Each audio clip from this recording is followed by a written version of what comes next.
Supreme செய்திகளுக்காக இரா செல்வமணி. இன்றைய முதன்மை செய்திகள். நீதிமன்ற வழக்கு முடிந்த பின் காவல்துறையில் 60 சப் இன்ஸ்பெக்டர்கள் பணியிடங்கள் நிரப்பப்படும் என அமைச்சர் நமச்சிவாயம் தெரிவித்துள்ளார். ஜிப்மரில் இரட்டை குடியிருப்பு பெற்றவர்கள் சேர்க்கப்பட்டதால் புதுச்சேரி காரைக்கால் மாணவர்கள் பாதித்துள்ளதாக சபாநாயகர் செல்வம் தெரிவித்துள்ளார்.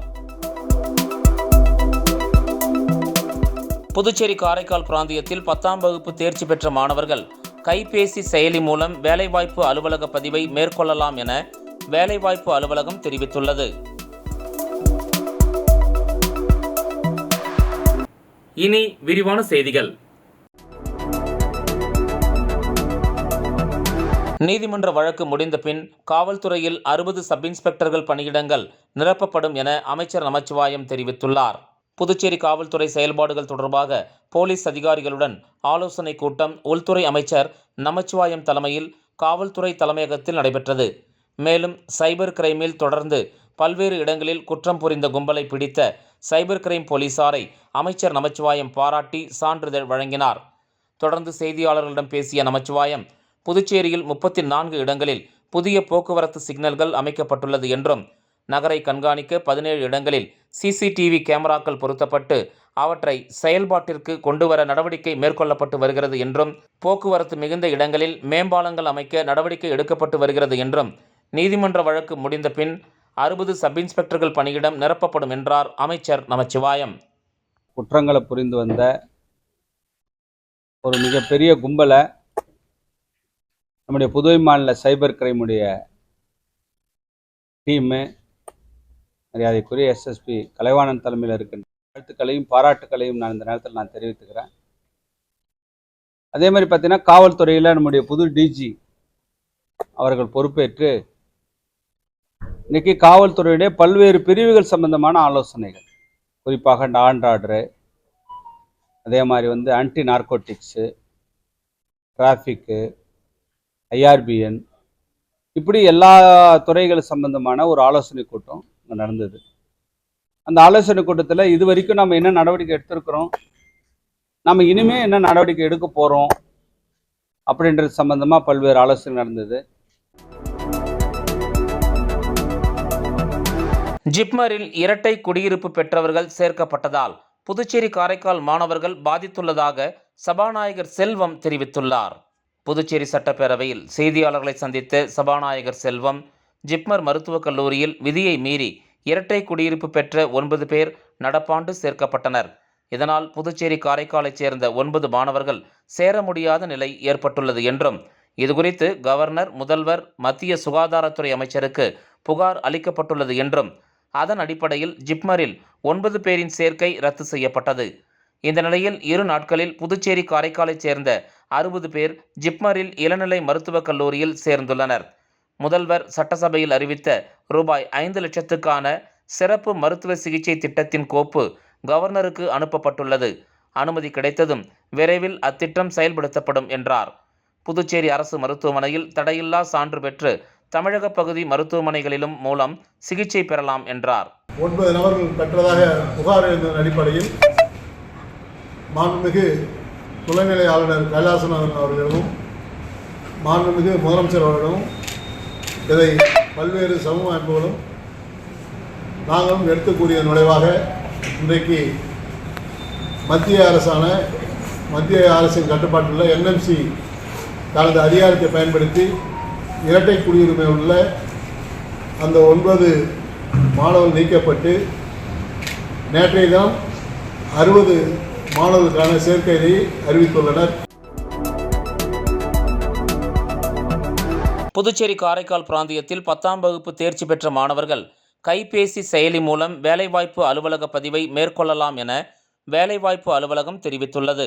புதுச்சேரி வேலைவாய்ப்பு அலுவலகம் வெளியிட்டுள்ள செய்திக்குறிப்பில், புதுவை அரசு தொழிலாளர் துறை வேலைவாய்ப்பு அலுவலகத்தில் 10ஆம் வகுப்பு மாணவர்கள் சான்றிதழ்களை பதிவு செய்வதில் ஏற்படும் கூட்ட நெரிசலை கட்டுப்படுத்துவதற்கும், மாணவர்களின் நலன் கருதியும் கடந்த 2023ஆம் ஆண்டைப் போல நிகழ் 2024-2025ஆம் ஆண்டிலும் பள்ளிக் கல்வி இயக்ககம் மூலம் மாணவர்களின் மதிப்பெண் சான்றிதழ் பெறப்பட்டு கைபேசி செயலி மூலம் வேலைவாய்ப்பு அலுவலக பதிவு செய்ய ஏற்பாடு செய்யப்பட்டுள்ளது.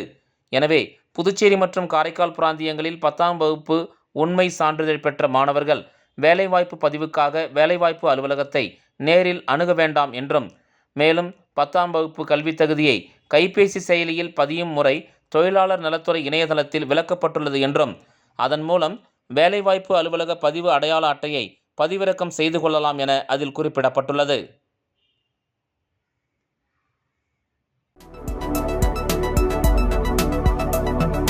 புதுவையில் மின் கட்டண உயர்வை விட தற்போது அறிவித்துள்ள மானிய சலுகை குறைவாக உள்ளது என அதிமுக மாநில செயலாளர் அன்பழகன் தெரிவித்துள்ளார். அதிமுக மாநில செயலாளர் அன்பழகன் வெளியிட்டுள்ள அறிக்கையில், புதுவையில் ஆளும் என்ஆர் காங்கிரஸ் பாஜக கூட்டணி அரசானது நிகழாண்டு சுமார் 200 கோடி ரூபாய்க்கு மின் கட்டணத்தை உயர்த்திவிட்டு 20 கோடி ரூபாய் அளவுக்கு மின் கட்டணத்தில் மானிய சலுகையை அறிவித்துள்ளது சரியல்ல என்றும், வீடு, வர்த்தகம், தொழிற்சாலை உபயோகங்கள் என அனைத்து பிரிவுகளிலும் மின் கட்டணத்தையும் நிரந்தர கட்டணத்தையும் அரசு உயர்த்தியது. ஆனால் உயர்த்திய கட்டணத்தில் 100 வரை யூனிட்டுக்கு 45 பைசாவும், 101 200 யூனிட் வரை யூனிட்டுக்கு 40 பைசாவும் மானியமாக வழங்கப்படும் என அறிவிக்கப்பட்டுள்ளது. தமிழகத்தை விட புதுவையில் மின் கட்டணம் குறைவு என்பதும் சரியல்ல. அங்கு அதிமுக ஆட்சியில் அனைத்து வீடுகளுக்கும் 100 யூனிட் வரை மின்சாரம் இலவசம்தான். எனவே மின்துறையின் செயலை தடுக்கும் வகையில் துணைநிலை ஆளுநர் சிறப்பு வல்லுநர் குழுவை அமைத்து விசாரணைக்கு உத்தரவு இட வேண்டும் என அதில் குறிப்பிடப்பட்டுள்ளது.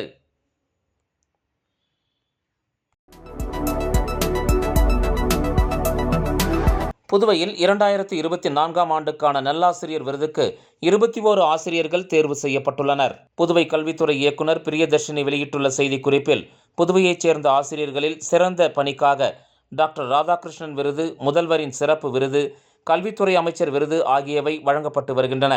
அதன்படி டாக்டர் ராதாகிருஷ்ணன் விருதுக்கு Umadevi, Gilbert Christian, Vijayan, Charles Paul ஆகியோர் தேர்வு செய்யப்பட்டுள்ளனர். முதல்வர் சிறப்பு விருதானது கலைவாணி, சித்ரா, ஜெகதீஸ்வரி, ஹேமலதா, கஜலட்சுமி, நளினி தேவி ஆகியோருக்கு அறிவிக்கப்பட்டுள்ளது. முதல்வர் விருதின் தொழில்நுட்ப கல்வி பிரிவில் ஆசிரியர் இளமுருகனுக்கு வழங்கப்பட உள்ளது.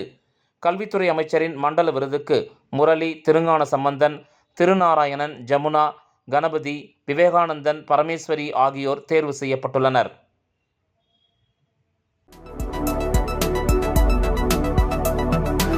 அனுமதியின்றி பொது இடங்களில் பேனர்கள், கட்டவுட்டுகள் மற்றும் கொடிகள் வைப்பவர்கள் மீது வழக்கு பதிவு செய்து கைது நடவடிக்கை எடுக்க மாவட்ட ஆட்சியர் குலோத்துங்கன் உத்தரவிட்டுள்ளார்.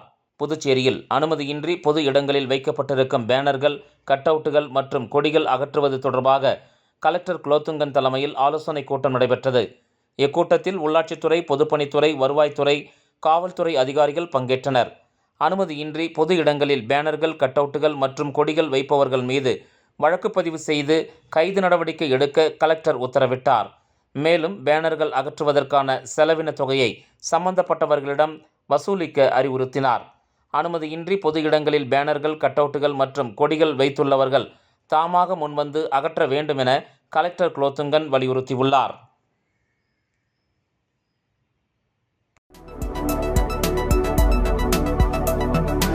புதுவையில் அனைவருக்கும் மின் கட்டண மானியத்தை அரசு வழங்க வேண்டும் என இந்திய கம்யூனிஸ்ட் கட்சியின் மாநில செயலர் சலீம் வலியுறுத்தியுள்ளார். இந்திய கம்யூனிஸ்ட் கட்சியின் புதுச்சேரி மாநில செயலாளர் சலீம் வெளியிட்டுள்ள அறிக்கையில், புதுவையில் ஆளும் என்ஆர் காங்கிரஸ் பாஜக அரசு உயர்த்திய மின் கட்டணத்தை குறைக்க வலியுறுத்தியும், இல்லாவிடில் அதனை ஈடுகட்டும் வகையில் மானியம் வழங்க கோரியும் இந்தியா கட்சிகள் போராட்டம் நடத்தியது. இதனையடுத்து வீட்டு மின் உபயோகிப்பவர்களில் 200 யூனிட் வரை பயன்படுத்துவோருக்கு மட்டும் மானியம் வழங்கப்படுவதாக மின்துறை அமைச்சர் அறிவித்துள்ளார். சிறு கடைகள் வைத்திருப்போர் ஆயிரக்கணக்கில் உள்ளனர். எனவே வணிகர்களும் மின்கட்டண உயர்வால் பாதிக்கப்பட்டுள்ளனர். எனவே எந்தவித விளக்கங்கள் கூறாமல் அனைத்து நிலைகளிலும் உள்ள மின் நுகர்வோருக்கும் மானியம் வழங்க வேண்டும் என அதில் குறிப்பிடப்பட்டுள்ளது. நேற்றைய முன்தினம் புதுச்சேரி மின்சாரத்துறையால் அறிவிக்கப்பட்ட மின்கட்டண உயர்வு, அந்த மின்கட்டண உயர்வு அறிவிக்கப்பட்டு பொது அறிவிப்பாக எந்தெந்த கட்டணம், எந்தெந்த ஸ்லாப் என்றெல்லாம் மிக விளக்கமாக அறிவிக்கப்பட்டிருக்கிறது. இந்த மின்கட்டண உயர்வு பற்றி அவர் சொல்வது என்னவென்று சொன்னால், மின்கட்டண உயர்வு ஏற்றப்படாமல் புதுச்சேரி அரசு நினைத்தது. ஆனால் அந்த JERC joint electricity regulation commission, மின்சார இணை ஒழுங்குமுறை ஆணையம் இந்த மின்கட்டண உயர்வு ஏற்ற வேண்டும் என்று சொல்லியிருக்கிறது. விளம்பர இடைவேளைக்கு பிறகு செய்திகள் தொடரும். Hey, I got more gifts from Joe Salukas. Car full ஆயிடுச்சு. Happy guys. Sir, your gift. இன்னொரு கா ஜோ சாலுகாஸில் 60வது ஆனிவர்சரி கொண்டாட்டம். 6 கோடி மதிப்பிலான பரிசுகள், 6 MG ஆஸ்டர் கார்கள், தங்க நாணயங்கள், வீட்டு உபயோகப் பொருட்கள். கொண்டாடுவோம் வாருங்கள். ஜோ சாலுகாஸின் பரிசு மழை. செய்திகள் தொடர்கின்றன. பத்ம விருதுக்கு விண்ணப்பித்தவர்களில் தகுதியான நபர்களை தேர்வு செய்வதற்கான ஆலோசனைக் கூட்டம் முதலமைச்சர் ரங்கசாமி தலைமையில் நடைபெற்றது. புதுச்சேரியில் பத்ம விருது வேண்டி விண்ணப்பித்தவர்களில் தகுதியான நபர்களை மத்திய அரசுக்கு பரிந்துரை செய்வதற்காக அரசின் உயர்நிலை குழு ஆலோசனைக் கூட்டம் வணிக வரித்துறை வளாகத்தில் நடைபெற்றது. முதலமைச்சர் ரங்கசாமி தலைமையில் நடைபெற்ற இந்த கூட்டத்தில் சபாநாயகர் செல்வம், அமைச்சர்கள் லட்சுமி நாராயணன், தேனி ஜெயக்குமார், துணை சபாநாயகர் ராஜவேலு மற்றும் தலைமைச் செயலர் சரத் சௌகான், அரசு செயலர் கேசவன், செய்தி விளம்பரத்துறை இயக்குனர் கலியபெருமாள் மற்றும் உயர்நிலைக்குழு உறுப்பினர்கள் கலந்து கொண்டனர்.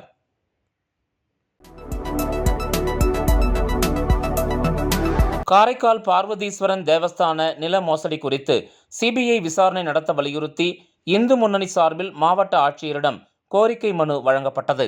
காரைக்கால் மாவட்டம் கோயில்பத்து பகுதியில் அமைந்துள்ள பழமை வாய்ந்த பார்வதீஸ்வரன் தேவஸ்தானத்திற்கு உட்பட்ட சுமார் 3 ஏக்கருக்கும் மேற்பட்ட நிலத்தை 60 மனைகளாக பிரித்து பல்வேறு நபர்கள் பெயரில் அரசு மனை பட்டாவாக போலியாக தயாரித்து முயற்சித்திருப்பதாகவும், இதனை கண்டித்து இந்து முன்னணியினர் மாவட்ட ஆட்சியரை சந்தித்து மனு அளித்துள்ளனர். அம்மனுவில் கோயில் நிலத்தை விற்க முயற்சித்தவர்கள் மீது கடுமையான நடவடிக்கை மேற்கொள்ள வேண்டும் எனவும், அரசியல்வாதிகள், அதிகாரிகள், நில வணிகர்கள் என பல்வேறு தரப்பினர் இந்த மோசடியில் ஈடுபட்டிருப்பதாகவும், எனவே இதுகுறித்து சிபிஐ விசாரணை அமைக்கப்பட வேண்டும் எனவும் அவர்கள் தெரிவித்துள்ளனர். மேலும் இதுகுறித்து கடந்த மே மாதம் பார்வதி சிவன் கோயில் நிர்வாக அதிகாரி சுப்பிரமணியனிடம் இந்து முன்னணியினர் மனு அளித்திருந்ததாகவும், இதுகுறித்து எந்த நடவடிக்கையும் அவர் எடுக்காததால் அவரை உடனடியாக அந்த பதவியிலிருந்து விடுவிக்க வேண்டும் எனவும் அவர்கள் வலியுறுத்தியுள்ளனர். காரைக்கால் கோயில்பத்து ஸ்ரீ பார்வதீஸ்வரன் கோயில் நில சம்பந்தமாக பல மோசடிகள் நடந்துள்ளதாக மாவட்ட துணை ஆட்சியர் அவர்கள் அறிவித்துள்ளார்கள். அது சம்பந்தமாக இன்றைக்கு மாவட்ட ஆட்சியரிடம் ஒரு மனு கொடுத்துள்ளோம். அரசியல்வாதிகள் முதல் அதிகாரிகள் வரை நில வணிகர்கள் என பலர் இந்த நில மோசடியில் ஈடுபட்டுள்ளதாக அறிந்து இதை சிபிஐ விசாரணைக்கு வேண்டும் என கோரிக்கை வைத்துள்ளோம். திருபுவனை தொகுதிக்கு உட்பட்ட சிலுக்காரிபாளையம் கிராமத்தில் ரூபாய் 9.70 லட்சம் மதிப்பில் அமைக்கப்பட்ட புதிய ஆழ்துளை கிணற்றினை மக்கள் பயன்பாட்டிற்காக தொகுதி எம்எல்ஏ அங்காளன் தொடங்கி வைத்தார். புதுச்சேரி திருபுவனை சட்டமன்ற தொகுதிக்கு உட்பட்ட சிலுக்காரிபாளையம் கிராமத்தில் தற்போது நிலவி வரும் குடிநீர் பற்றாக்குறையை போக்க பழைய மேல்நிலை நீர்த்தேக்க தொட்டி வளாகத்தில் பொதுப்பணித்துறை மூலம் சுமார் ரூபாய் 9.70 லட்சம் திட்ட மதிப்பீட்டில் ஏற்கனவே பழுதுபட்ட ஆழ்துளை கிணற்றுக்கு மாற்றாக புதிய ஆழ்துளை கிணறு அமைத்தல் மற்றும் அதனை சார்ந்த பணிகள் மேற்கொள்ளப்பட்டு குடிநீர் திட்டத்திற்கான அனைத்து பணிகளும் முடிக்கப்பட்டு பொதுமக்களின் பயன்பாட்டிற்கு திருபுவனை தொகுதி சட்டமன்ற உறுப்பினர் அங்காளன் அவர்களால் தொடங்கி வைக்கப்பட்டது. இந்த நிகழ்ச்சியில் துறை அதிகாரிகள், சட்டமன்ற உறுப்பினரின் ஆதரவாளர்கள் உட்பட அப்பகுதி மக்கள் திரளாக கலந்து கொண்டனர். இத்திட்டத்தின் மூலம் சிலுக்காரிபாளையம், குச்சிப்பாளையம், மயிலம் பாதை கிராமத்தில் உள்ள பொதுமக்கள் பயன்பெறுவார்கள் என்பது குறிப்பிடத்தக்கது.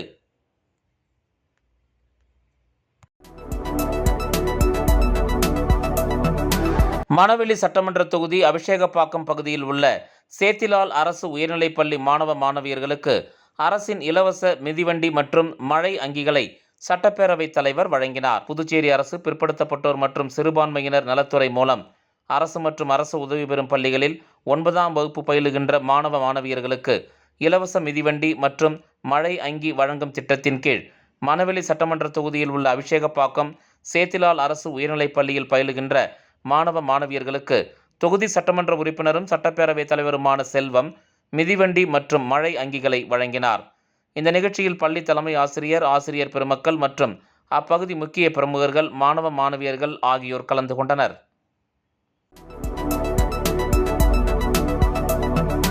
லாஸ்பேட்டை தொகுதிக்கு உட்பட்ட சாந்திநகர் புதுத்தெருவில் சிமெண்ட் சாலை மற்றும் கழிவுநீர் வாய்க்கால் அமைப்பதற்கான பணியினை சட்டமன்ற உறுப்பினர் வைத்தியநாதன் பூமி பூஜை செய்து தொடங்கி வைத்தார். லாஸ்பேட்டை தொகுதியில் பொதுமக்களின் அடிப்படை வசதிகள் மற்றும் குறைகளை தொடர்ந்து பொதுமக்களை கேட்டு அறிந்து ஒவ்வொன்றாக அரசிடம் கோரிக்கை வைத்து நிறைவேற்றி வருகிறார் தொகுதியின் சட்டமன்ற உறுப்பினர் வைத்தியநாதன். அந்த வகையில் லாஸ்பேட்டை தொகுதிக்கு உட்பட்ட சாந்தி நகர் புது தெருவில் சட்டமன்ற உறுப்பினர் மேம்பாட்டு நிதியிலிருந்து 10,68,000 ரூபாய் செலவில் சிமெண்ட் சாலை மற்றும் கழிவுநீர் வாய்க்கால் அமைப்பதற்கான பணியினை பூமி பூஜை செய்து தொடங்கி வைத்தார். இந்த நிகழ்ச்சியில் உழவர்கரை நகராட்சி ஆணையர் சுரேஷ் ராஜ், இளநிலை பொறியாளர் சாந்தன் மற்றும் ஊர் பொதுமக்கள், காங்கிரஸ் கட்சி நிர்வாகிகள் உட்பட பலர் கலந்து கொண்டனர். தொடர்ந்து சாலைகளை பொதுமக்களின் தேவைக்கேற்பது போல உடனடியாக அமைத்து தர வேண்டும் என்றும் மற்றும் விரைவாக பணி முடித்து பொதுமக்களுக்கு அர்ப்பணிக்க வேண்டும் எனவும் அப்போது அவர் அதிகாரிகளுக்கு உத்தரவிட்டார்.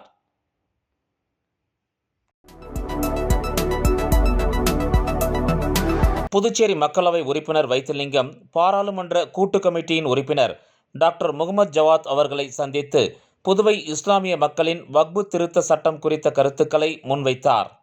புதுச்சேரி மக்களவை உறுப்பினர் வைத்திலிங்கம் மாநிலங்களவை உறுப்பினரும் பாராளுமன்ற கூட்டு கமிட்டியின் உறுப்பினருமான டாக்டர் முகமது ஜவாத் அவர்களை நேரில் சந்தித்து வக்பு திருத்த சட்ட பில் 2024 குறித்து புதுச்சேரி மாநில அனைத்து மஸ்ஜித் நிர்வாகிகளின் கூட்டமைப்பின் கருத்துக்களை எடுத்து கூறினார்.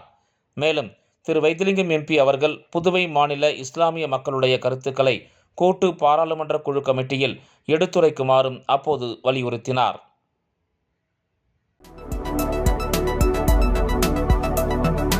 புதுவை உள்துறை அமைச்சர் நமச்சிவாயத்தின் பிறந்தநாள் விழா முதலியார்பேட்டை உழந்தைக்கீரப்பாளையத்தில் நடைபெற்றது.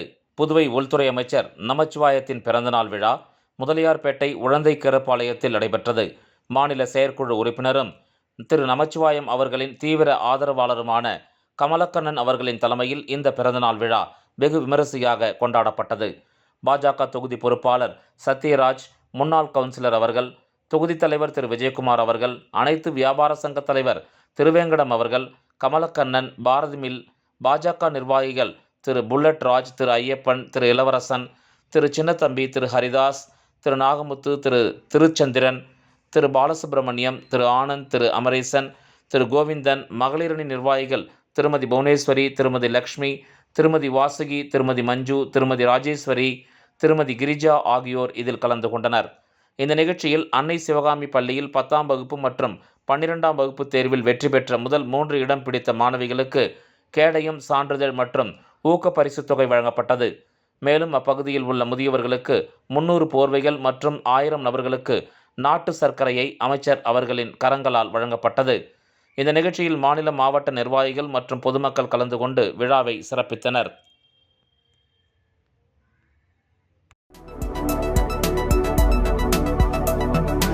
அரசு சார்பு செயலர்கள் புகைப்படத்துடன் கூடிய போஸ்டர் ஒட்டியவர்கள் மீது போலீசார் வழக்கு பதிந்து விசாரணை மேற்கொண்டு வருகின்றனர். புதுச்சேரி மக்களின் கல்வி, வேலைவாய்ப்பை பறிக்கும் சார்பு செயலர்கள் வாகனத்தை மறித்து முற்றுகை போராட்டம் என சார்பு செயலர்களின் புகைப்படத்துடன் திராவிடர் விடுதலை கழகத்தினரின் போஸ்டர்கள் புதுச்சேரி முழுவதும் ஒரு சில தினங்களுக்கு முன்பு ஒட்டப்பட்டிருந்தது.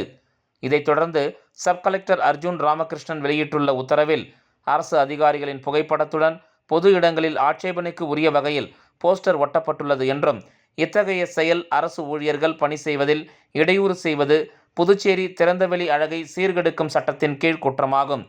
இந்த போஸ்டர்களை 24 மணி நேரத்திற்குள் அகற்ற வேண்டும், மீறினால் வழக்கு பதிவு செய்து நடவடிக்கை மேற்கொள்ளப்படும் என தெரிவித்திருந்தார். ஆனால் போஸ்டர்கள் அகற்றப்படவில்லை. இதைத் தொடர்ந்து பெரியகடை போலீசார் போஸ்டர் ஒட்டியவர்கள் மீது புதுச்சேரி திறந்தவெளி அழகு சீர்கெடுக்கும் பிரிவின் கீழ் வழக்கு பதிவு செய்து விசாரணை மேற்கொண்டு வருகின்றனர். மீண்டும் முதன்மை செய்திகள்.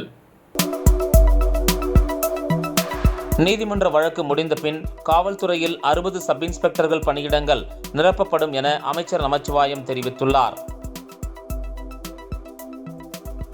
ஜிப்மரில் இரட்டை குடியிருப்பு பெற்றவர்கள் சேர்க்கப்பட்டதால் புதுச்சேரி, காரைக்கால் மாணவர்கள் பாதித்துள்ளதாக சபாநாயகர் செல்வம் தெரிவித்துள்ளார்.